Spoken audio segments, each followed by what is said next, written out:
Nerlita Bergoro. Ilan taon na po kayo? 61. Ano po yung problem niyo before po yung Genki therapy po? Problema ko po yung paglalakad ko.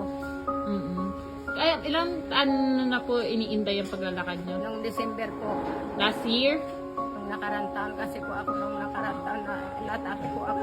inatake po kayo ng December. Ngayon po, kamusta? Tapos po nung inatake po ako, hindi po ako nakabangon, hindi po ako nakakain.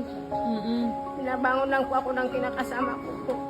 Sabi po sa akin, "Ma, kaya mo yan, bumangon ka hanggat kaya mo." Pinilit ko po bumangon. Para makaraos pa ako. Ang Panginoon po talaga, marunong po talaga mag-ano sa akin. Opo. Tapos nung after therapy naman na, kamusta yung feeling niyo po? Okay naman po. Nakakalakad na kayo? Nakakalakad po ako. Ano po, sulit naman po yung therapy niyo? Opo. Ano po pagbabago na yun?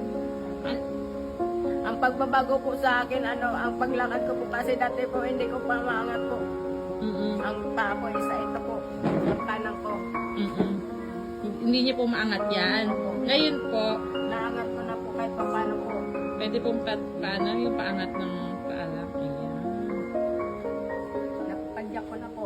Dati hindi niyo po napapadyak. Mahina lang po ang padyak-padyak ko. At po, sa Panginoon.